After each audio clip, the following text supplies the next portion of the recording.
O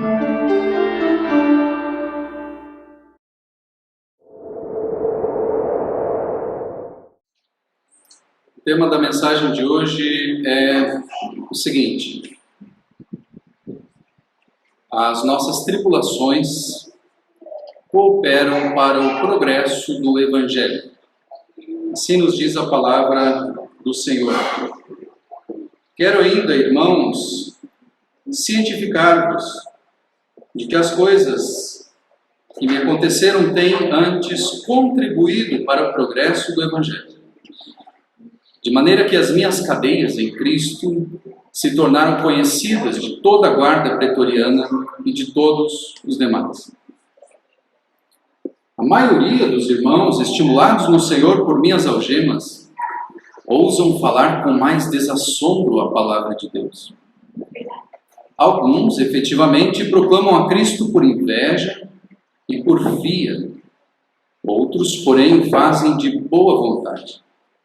Estes, por amor, sabendo que estou incumbido da defesa do Evangelho.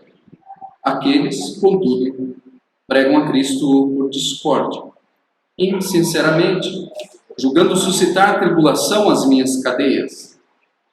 Todavia, que me importa? Uma vez que Cristo, de qualquer modo, está sendo pregado, quer por pretexto, quer por verdade, também com isto me regozijo. Sim, sempre me regozijarei. Amém. Eu falei na semana passada um pouco a respeito do contexto desta carta. Quem esteve aqui lembra-se que eu defendi a ideia de que Paulo possivelmente estava preso em Roma, pela menção da casa de César e pela menção da guarda pretoriana, além de ele estar aqui num estado de angústia de morte, vendo que a morte seria também uma possibilidade como resultado daquele aprisionamento. Agora, meus irmãos, mais importante do que saber onde Paulo estava preso, é saber por que ele estava preso. E é esse entendimento que Paulo expressa aqui, e ele transmite esse entendimento para os irmãos, porque eles estavam, de certa maneira, ansiosos ou angustiados com a situação do apóstolo Paulo, uma vez que ele estava já possivelmente há um bom tempo na prisão. Então, quando ele diz quero, ele diz o meu desejo, o meu propósito ao escrever essa carta é este: é dar ciência. Dar ciência do quê? De que as coisas que me aconteceram têm antes contribuído para o progresso do Evangelho. Então, o que são essas coisas que aconteceram? Como eu já mencionei, Paulo estava aprisionado, possivelmente em Roma. Uma coisa interessante é a seguinte: por qual razão Paulo estava aprisionado? Ou seja, quem o colocou na prisão? O colocou com que finalidade? Com que objetivo? O objetivo era justamente impedir a pregação do Evangelho. Vocês se lembram que, quando Paulo esteve preso lá em Filipos, as autoridades disseram: vai e não pregue, e não fale mais nesse nome, como disseram para Pedro, João em outra ocasião. Então, o objetivo da prisão, da perseguição aos apóstolos, era impedir a pregação do Evangelho. Era limitar a pregação do Evangelho. Então, Paulo diz que essas coisas têm antes, ou seja, ao contrário do objetivo que elas deveriam ter, em vez de serem um impedimento para o Evangelho, elas são uma contribuição para o progresso do Evangelho. Por isso essa palavrinha é tão importante. Esperavam que acontecesse isso, mas não. Está acontecendo justamente o oposto do que eles esperavam. É muito comum esta frase, uma frase de Tertuliano, que o sangue dos mártires era a semente da igreja. Ou seja, quanto mais o cristianismo foi perseguido no primeiro século, mais a palavra de Deus se multiplicou, mais a palavra de Deus se proclamou. E em parte, meus irmãos, isso acontece porque muitas pessoas foram ameaçadas de morte e se retrataram das suas opiniões. Você vai ler isso sobre políticos, sobre filósofos, sobre cientistas, pessoas altamente reconhecidas, mas no momento em que elas deveriam morrer pela verdade em que elas acreditavam, elas se negaram e se retrataram. Mas aqui acontecia exatamente o contrário. Então, quando os cristãos eram perseguidos, na iminência da morte, eles afirmavam o Cristo. Assim como aquele cego que foi curado por Jesus, que foi expulso da sinagoga, que professou a Cristo, e como resultado, foi alijado da sua vida social. Então acontece justamente o oposto. Quando Paulo aqui está sendo aprisionado, para que a palavra, a mensagem que ele tem para expor, não se propague, esta palavra, ela avança. Isso é a ideia de progresso. Ela avança e não se detém. Veja então o verso 13 que ele diz: de maneira que as minhas cadeias em Cristo se tornaram conhecidas de toda a guarda pretoriana e de todos os demais. Paulo tornou-se conhecido. Por quê? Por estar preso? Não, é pelo motivo pelo qual ele estava preso. Veja que aqui não é qualquer cadeia, não é qualquer algema, não é qualquer prisão, mas ele usa a expressão cadeias em Cristo. Ou seja, cadeias, algemas, prisão por causa de Cristo. Esta é a razão por que eu estou aqui. E aí, para Paulo pregar o Evangelho, ele precisava ter a simples disposição de responder a uma pergunta: Paulo, por que você está preso? Ele podia contar toda a sua história e falar que antes ele mesmo havia sido um perseguidor, como aquelas pessoas que agora estavam mantendo Paulo no cárcere. Ele poderia dizer: olha, outrora eu fui também perseguidor da igreja. Eu dei o meu voto de consentimento na morte de Estevão. Eu arrastava os cristãos para a prisão. E com esse mesmo objetivo é que eu caminhava quando Cristo me encontrou. E aí veio o caminho de Damasco. Aquela história, né? Que caiu do cavalo. Mas aí ouviu a voz de Cristo, o chamado de Cristo. E quando o Barnabé diz: Ananias, Senhor, mas esse homem tem causado tanto mal para a igreja, como é que a gente vai recebê-lo na igreja?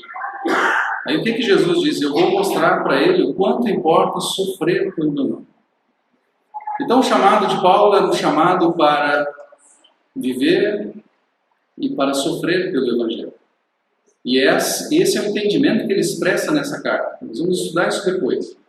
Ele fala: vocês foram chamados não somente para crer, mas também para sofrer pelo nome de Cristo. Então são cadeias em Cristo. E essas cadeias se tornaram conhecidas. Não eram qualquer tipo de cadeia ou de prisão. Tem certos tipos de atitudes que também trazem tribulação. Mas esse tipo de tribulação não traz nenhum benefício. Esse tipo de tribulação não é declarada bem-aventurada pelo Evangelho. Hoje é muito comum os cristãos falarem: estou passando por uma grande tribulação. Fez uma grande besteira, está sofrendo uma grande consequência, daí chama de grande tribulação. De fato, é uma grande tribulação, mas nessa tribulação não tem nenhum mérito, exceto se você é um filho de Deus e está sofrendo disciplinarmente. Aí você precisa reconhecer essa disciplina, reconhecer a reafirmação da paternidade de Deus sobre sua vida e arrepender-se e emendar-se dos seus maus caminhos. Paulo fala em Romanos 2,9 o seguinte: tribulação e angústia virão sobre a alma de qualquer homem que faz o mal, ao judeu primeiro e também ao grego. Não saibam disso, jovens, vocês que estão aprendendo o caminho. Vocês precisam saber a diferença entre o certo e o errado, o justo e o injusto, o bom e o mal, aquilo que agrada a Deus e o que não agrada a Deus. E saiba disso com certeza. Se você fizer o mal, você sofrerá. Se você fizer o mal, você sofrerá tribulações. Tribulação e angústia virão sobre a alma de qualquer que faz o mal. A esse respeito, Pedro também disse, lá na sua primeira carta, 1 Pedro, capítulo 4, verso 13, diz assim: pelo contrário, alegrai-vos na medida em que sois coparticipantes dos sofrimentos de Cristo, para que também na revelação de sua glória vos alegreis exultando. Se pelo nome de Cristo sois injuriados, bem-aventurados sois, porque sobre vós repousa o Espírito da glória e de Deus. Não sofra, porém, nenhum de vós como assassino, ou como ladrão, ou como malfeitor, ou como quem se intromete nos negócios de outrem. Mas se sofrer como cristão, não se envergonhe disso. Antes, glorifique a Deus com esse nome. Você precisa, em primeiro lugar, identificar a natureza da tribulação que você está sofrendo. Você está sofrendo como uma pessoa justa, diante de Deus, ou por consequências de erros, de más escolhas, de falta de entendimento, de inclinações más do seu coração. Um caso, arrependimento. E depois sim virá essa bem-aventurança, se houver arrependimento. Mas no outro caso é declarada a bem-aventurança sobre o sofrimento, a tribulação pelo Evangelho. Não foi o que Jesus disse? Bem-aventurados sois quando por minha causa os perseguirem. Então o sofrimento no nome de Cristo é um sofrimento bem-aventurado. Por isso Paulo me diz, e para você também, me alegro, me regozijo, porque há uma bênção de Deus declarada no sofrimento que ocorre pelo nome de Cristo. E aqui Paulo já começa a ver os frutos do seu sofrimento no resultado da proclamação do Evangelho. Ele diz então: a maioria dos irmãos, estimulados no Senhor por minhas algemas, ousam falar com mais desassombro a palavra de Deus. Então o sofrimento pelo Evangelho, quando ele é sincero, honesto, ele é um fator de persuasão para as pessoas. É um fator de convencimento. Quando aqueles que não conheciam a Deus viam um mártir não negando a Cristo e morrendo pela fé, eles diziam: ele de fato acreditava nesta mensagem. Ele estava disposto a morrer por isso. Olha, mais aquele. E tantas pessoas. Por que essas pessoas estão dispostas a morrer por isso?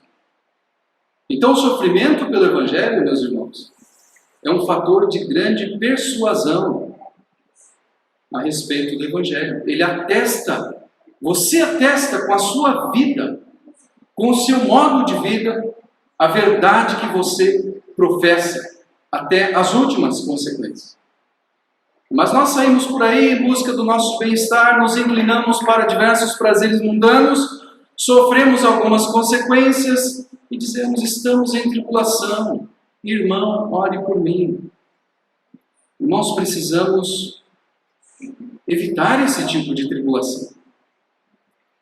E sim ter um compromisso final com Cristo, a ponto de nós estarmos dispostos, se necessário, a morrer pelo Evangelho, a professar o nome dele, onde quer que ele nos envie, por onde quer que ele nos conduza.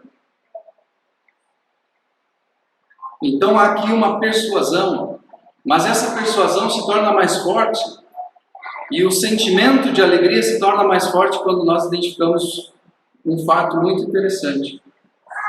Jesus, exatamente antes de sair para a crucificação, ele foi coroado de espinhos, ele foi cuspido, e eles tomaram o caniço e davam na cabeça dele com a coroa de espinhos.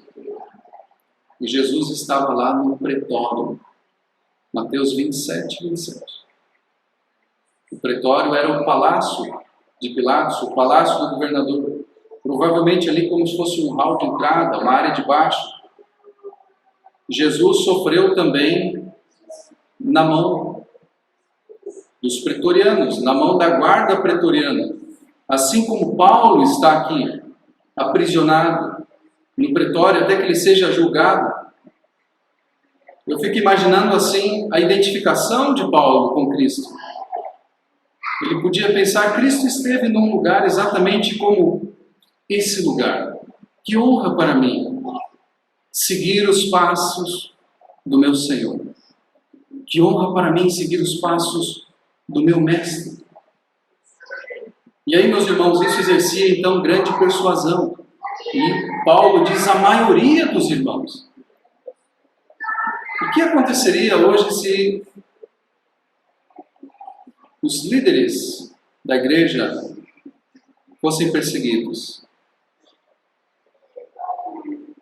Uma igreja com uma fé forte, com uma confiança firme no Senhor, proclamaria a palavra, se sentiria mais persuadida de que aquela é a coisa certa a fazer. Mas eu sinceramente penso que uma boa parte dos cristãos de hoje recuaria com medo, silenciaria, não falaria o nome de Jesus, de medo de hostilidades, de medo de perseguição, de medo de perder determinadas posições na sociedade, de medo de sofrer, de medo de não alcançar algum objetivo, de ser discriminado porque é um cristão.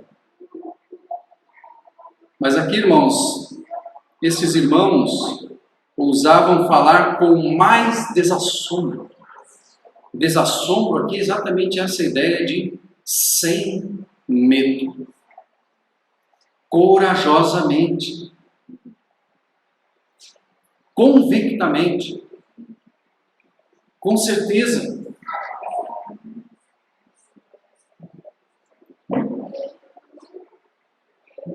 Então essas prisões eram as tribulações que Paulo estava sofrendo externamente. Eram forças maiores do que ele. Forças externas à igreja e que vinham contra a igreja. Mas Deus tornava o mal em bem, como fez no caso de José. Não é que José foi para a prisão por 13 anos, mas Deus tinha um plano de redenção do seu povo. E retirou José de lá e o elevou à autoridade do Egito, a ponto de a própria prosperidade do Egito e do mundo antigo terem dependido da sabedoria que Deus deu para aquele homem. Ele pôde salvar a sua família e preservar muitos com vida. E ele disse que o mal que os irmãos dele tinham tentado fazer, jogando ele na cisterna e depois vendendo, Deus havia tornado em bem. Então é exatamente isso que nós vemos aqui. Deus é especialista nisso. Paulo estava numa circunstância a mais limitante possível. Eu espero que não tenha acontecido com você, mas imagine uma cela de prisão. Quão limitante é isso? Para quem você vai pregar? Quem é que vai ouvir a sua voz? Através da parede ou por entre as grades? Mas Paulo, ali naquela circunstância, explicando a razão de estar preso, ele persuadia, ele fazia conhecida a palavra de Deus de toda a guarda pretoriana. Eu pergunto para você hoje, o que acontece no seu caso? As suas tribulações têm sido motivo para o progresso do Evangelho? Ou apenas para lamento? Apenas para tristeza? Apenas para depressão? Apenas para acovardamento? Apenas para o cultivo de um medo cada vez maior? Irmãos, as nossas tribulações, quando sofridas de maneira justa pelo Evangelho, elas contribuem para o progresso do Evangelho. Então faça das suas tribulações isso entregando-se a Deus. Peça para que Deus use qualquer tribulação legítima pela qual você passar desta maneira. Que o nome dele seja glorificado nisso. Como aconteceu com aquele cego de nascimento que Jesus curou. O que aconteceu? Foi ele ou foi os pais dele que pecaram? Para que ele nascesse dessa maneira cego? Perguntaram alguns. E Jesus disse, não foi ele quem pecou, nem os seus pais, mas isso aconteceu para que se manifestem nele as obras de Deus. Irmãos, as nossas tribulações manifestam a obra de Deus. Por isso Paulo fala, temos em nós esse tesouro em vasos de barro. Nós somos homens quebrados, falíveis. Mas quando Deus vem e nos encontra na sua graça, essa graça transborda. E a nossa situação de estarmos atribulados, machucados e feridos, justamente pelo Evangelho, mostra ainda mais a glória deste Evangelho em nosso coração. Mostra mais ainda a verdade. Mostra mais ainda a veracidade dessa mensagem que nós cremos e nós anunciamos. Agora, Paulo tinha algumas tribulações, que eu diria, internas, do ponto de vista da igreja. Veja o verso 15. Alguns efetivamente proclamam a Cristo por inveja e porfia. Outros, porém, fazem de boa vontade. Estes por amor, sabendo que estou incumbido da pregação do Evangelho. Aqueles, contudo, pregam a Cristo por discórdia, insinceramente, julgando suscitar tribulação às minhas cadeias. Ou seja, é algo assim até difícil de nós entendermos. Como alguém aqui, possivelmente, que fazia parte da igreja, pregava o Evangelho com motivações altamente egoístas. Essa palavra inveja aqui é zelo, é ciúme. Eles sentiam ciúme de Paulo e do fato de que isso estava acontecendo. Ele está lá, ele deveria estar quieto, com a boca fechada, ninguém deveria conhecer o Evangelho através dele. Mas, no entanto, o Evangelho é ainda mais publicado. O que acontecia? A gente não sabe exatamente a natureza dessas circunstâncias.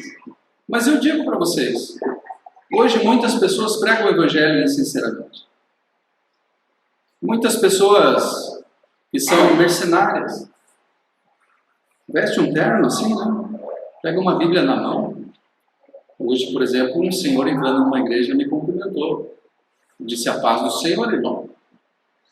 Pelo protótipo, né? Por estar com um terno e uma Bíblia na mão. Eu falei, Deus abençoe, claro, mas como ele sabe que eu sou um cristão de fato?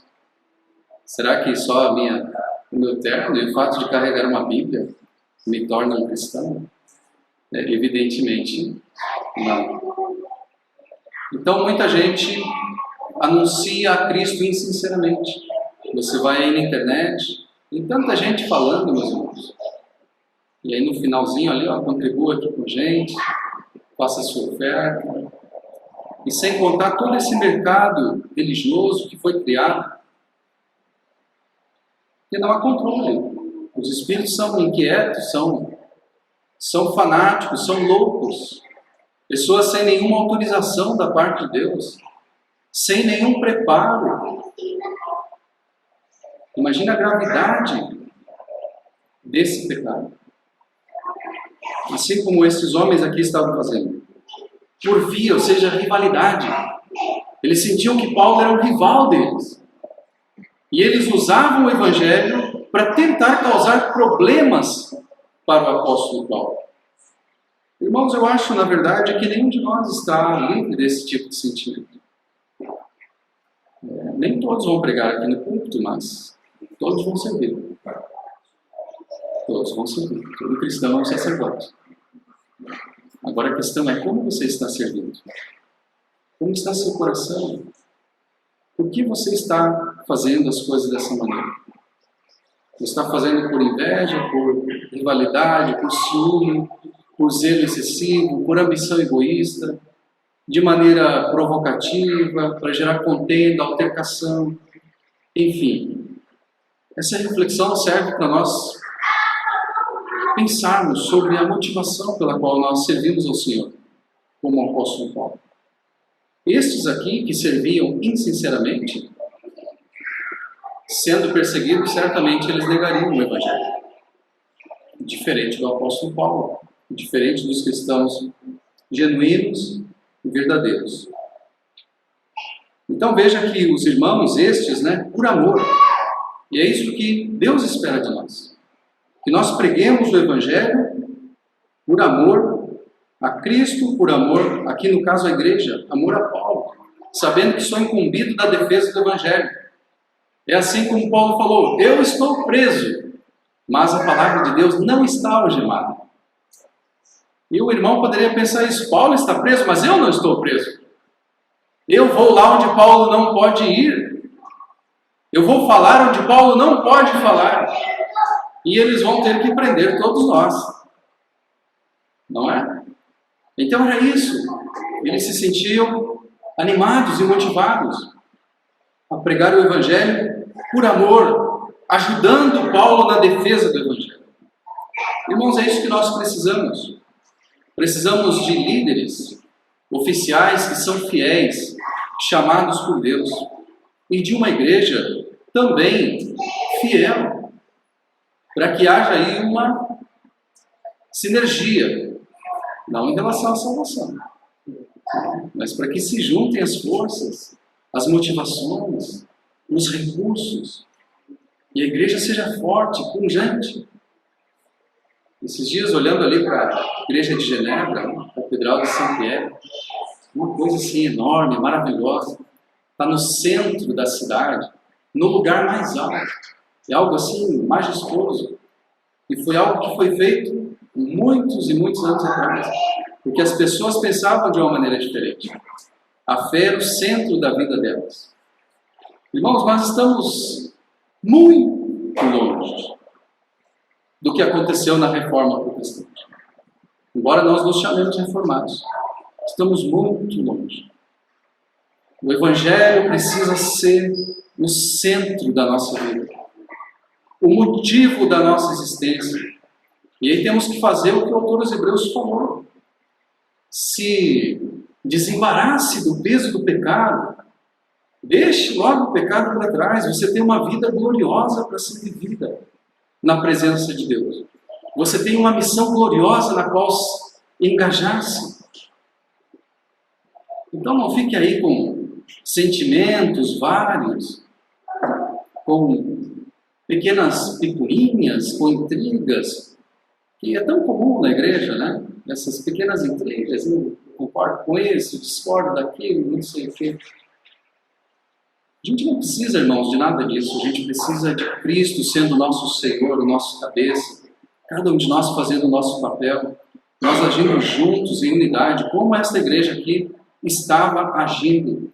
Junto com Paulo, ajudando Paulo a pregar o Evangelho, indo onde ele não podia ir. Infelizmente, muitas pessoas hoje veem as limitações dos líderes e o que elas fazem. Mas falam mal. As pessoas veem a limitação de uma pessoa com uma língua portuguesa, digamos. Quem sabe você compra um livro de gramática, você paga um curso de língua portuguesa, faça por ele o que ele não pode fazer sozinho, mas falando mal, criticando, de que maneira você ajuda? Não é? Então, irmãos, nós precisamos desse tipo de relacionamento com a liderança da nossa igreja. Uma liderança firme, uma liderança fiel à fé reformada, à igreja presbiteriana. Sejamos assim como esses irmãos, dando suporte à defesa do Evangelho. E aí Paulo conclui: todavia que me importa, não é? Apesar de essas pessoas agirem com esses sentimentos, ainda elas eram capazes de falar o conteúdo do Evangelho. Então, desde que Cristo seja proclamado. Então, Paulo não estava disposto a chamar alguém na sua frente e ter uma discussão para resolver aquele assunto. Olha, pregue o Evangelho. Isso é o que me importa.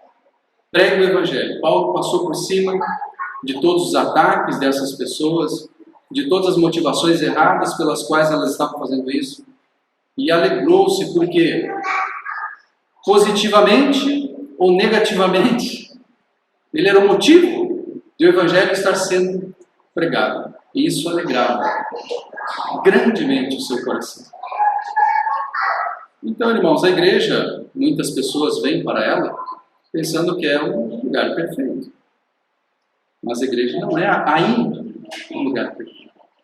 A consumação ainda não chegou. Será perfeita quando ela for glorificada no último dia. Mas agora nós somos pecadores redimidos. Temos falhas, erros, e precisamos aprender a suportar isso, mesmo quando sofremos até injustamente a ofensa de um irmão. Precisamos aprender a lidar com isso, passar por cima disso, reatar os nossos relacionamentos e seguir juntos em nossa missão e em nosso propósito. Então, como é que você vai se alegrar no momento de tribulação? Você precisa ter isto como motivo da sua tribulação. Eu estou sofrendo porque sou uma pessoa justa, pela fé. Quantas pessoas não perdem o emprego por serem cristãs? Quantas pessoas associadas a pessoas cristãs também são escanteadas? Quantos filhos de pais às vezes são discriminados na escola por serem cristãos, por irem à igreja? A gente não vive perseguição ainda no Brasil, mas a hostilidade ao Evangelho existe no Brasil desde que ele começou a ser pregado. O padre José Manuel da Conceição, que depois tornou-se o primeiro pastor protestante brasileiro, pastor presbiteriano, ele foi muito perseguido nos interiores das comunidades. Onde ele havia sido padre, então ele ia e levava a mensagem evangélica. E lá ele era perseguido, expulso, espancado, escorraçado, largavam os cachorros dele. Inclusive ele morreu cedo, justamente em função de uma época dessas, que ele entrou no interior de São Paulo para pregar o Evangelho, ficou alguns dias e foi agredido. E aí tinha algumas feridas bastante graves e no fim ele caiu à beira de uma casa assim, caiu ali o servo de Deus. Tentaram socorrê-lo, levá-lo para o hospital, mas logo depois ele agradeceu os tratamentos dos médicos, mas ele faleceu. Então a gente tem no Brasil, sim, pessoas que deram a vida pelo Evangelho, mesmo num contexto hostil. E as suas tribulações progrediram muito. Eu estudei no seminário chamado Seminário José Manuel da Conceição. O exemplo dele estimula muitas pessoas até o dia de hoje, pela vida de fé que ele teve. Então, meus irmãos, não sofram tribulação por fazerem mal. Sofram tribulação por serem pessoas justas e pessoas que vivem e pregam o Evangelho.